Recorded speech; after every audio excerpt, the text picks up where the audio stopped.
Salut les amis, alors c'est toujours une joie de vous partager sa parole. Et dans ce thème, j'aimerais réellement mettre l'accent sur l'action. Et le thème que nous allons voir s'intitule La puissance de l'action. Nous sommes, toi, moi, souvent à une action de notre bénédiction. Vous savez, j'ai remarqué que parfois, certaines percées, parfois entre les intentions de Dieu et les actions de Dieu, il y a notre collaboration. Et le cœur de Dieu, c'est que nous puissions agir. Et l'action a une force d'attraction importante dans ce que nous faisons pour le Seigneur. Nous sous-estimons trop la nécessité de passer à l'action, d'agir. Oui, la foi sans les œuvres, nous dit l'apôtre Jacques, est morte. Donc j'aimerais vous encourager, en tout cas, à ne pas oublier que beaucoup de malédictions familiales, beaucoup de problèmes, parfois d'addiction, peuvent être brisés par certaines actions. Et parfois, on a, oui, de bonnes intentions, on est touché dans nos émotions par un message et par sa parole, et c'est super. Mais nous allons voir dans quelques temps après que la foi est également action au travers de ce thème.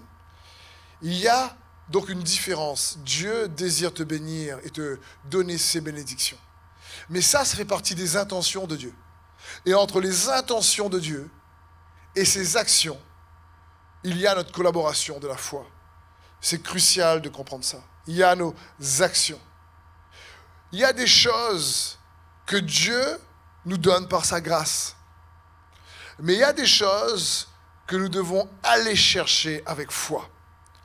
C'est important de comprendre ça. Il y a des choses qui vont nous tomber dessus, comme on dit, par sa bonté, par sa miséricorde, et c'est juste sa grâce qui nous touche, et tu sens sa main sans que tu fasses quelque chose.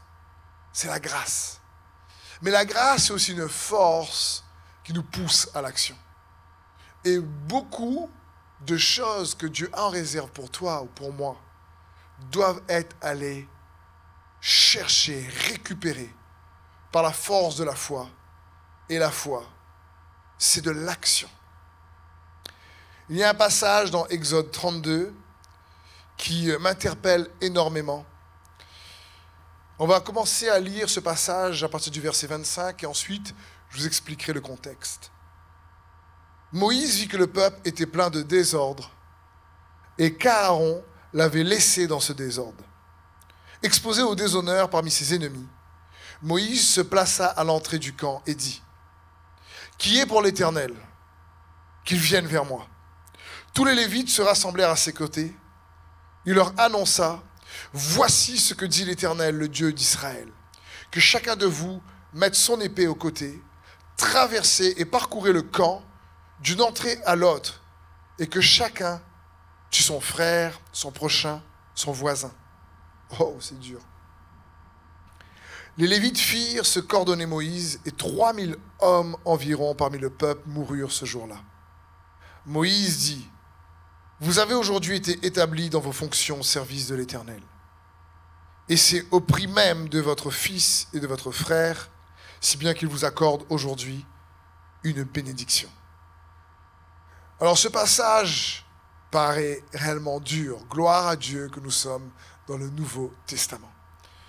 Mais le contexte ici, Moïse va sur la montagne, et est dans la présence de Dieu pendant 40 jours. Il redescend. Et quand il redescend de la montagne, le peuple est tombé dans l'idolâtrie. Et là, Dieu se met en colère. Comprenons bien, les intentions de Dieu ont toujours été de bénir le peuple d'Israël. Sur la montagne, Moïse redescend en ce moment, vous pouvez lire chez vous, Exode 31, 32, 33. Moïse redescend avec les 2 tablettes de la loi, dont une loi dit « Tu ne tueras point ». Les intentions de Dieu, c'est de ne pas tuer. Mais là, on vient de le lire ensemble, ce qui se passe est quand même incroyable. Moïse leur annonça, il dit : « Voici ce que dit l'Éternel, le Dieu d'Israël, que chacun de vous mette son épée au côté, traversez, parcourez le camp d'une entrée à l'autre, et que chacun tue son frère, son prochain ou son voisin. Ouf. Alors que Moïse descend de la montagne avec les tablettes de la loi, et que sur ces tablettes, c'est écrit « Tu ne tueras point ». Et si Dieu lui-même dit « Oh, non, non, non », entre les intentions de Dieu et les actions, il y a notre collaboration. Et ici, les Lévites font quelque chose d'impressionnant, d'assez incroyable. Bon, en tout cas, moi, ça m'interpelle. Les Lévites ici, ils disent, ok, ils prennent l'épée et ils vont dans leur propre camp tuer ceux qui sont tombés dans l'idolâtrie. Je veux dire, encore une fois, gloire à Dieu que l'Ancien Testament est une ombre des choses à venir et que la réalité est en Christ et que cela a été écrit pour notre enseignement. Mais leur action a fait en sorte qu'ils puissent être au bénéfice des bénédictions de Dieu.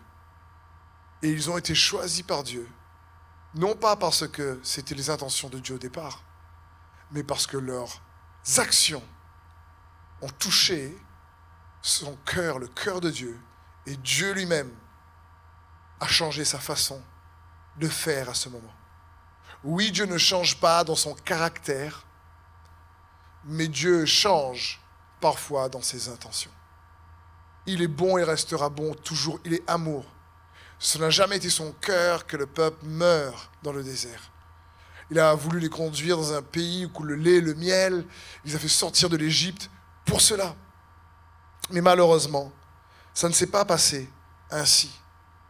Bien sûr, dans l'Ancien Testament, c'est un acte radical. Mais pour nous, dans le Nouveau Testament, il est dit, le royaume des cieux appartient aux violents. Et ce sont les violents qui s'en emparent. Car depuis Jean-Baptiste, le royaume est violenté. Et ça ne parle pas ici dans le Nouveau Testament de violence physique, mais ça parle d'une violence dans la décision de se consacrer à Dieu. Une violence dans son choix, dans son engagement pour Dieu, qui est démontrée par des actions assez radicales. Et ces actions exercent une force d'attraction sur les intentions de Dieu à notre égard. Parce que la foi est aussi action. Et c'est important pour chacun d'entre nous de comprendre ça. Une action est capable de rompre des liens. Une action peut briser une addiction. Une action qui révèle les intérêts, le cœur de Dieu, a la puissance d'attirer sa justice avec rapidité dans ta situation. Une action de grâce peut changer le cours de ton histoire. Et c'est ce que Dieu nous puisse comprendre. Il est dit dans 1 Jean 3, 18, « Petits enfants, n'aimons pas en parole et avec la langue, mais en action et en vérité. » Je prie que le Saint-Esprit maintenant même puisse te convaincre que la foi est action. Quand Jean-Baptiste disait « Repentez-vous et portez du fruit digne de la repentance ». La repentance est action. C'est des actions qui valident notre changement de façon de penser et d'être pour la gloire de son nom. Des actions qui transpirent, respirent le parfum de son amour et qui démontrent son cœur et sa volonté envers ceux qui nous entourent. Sois béni et que sa présence et que sa force et son courage soient ta portion.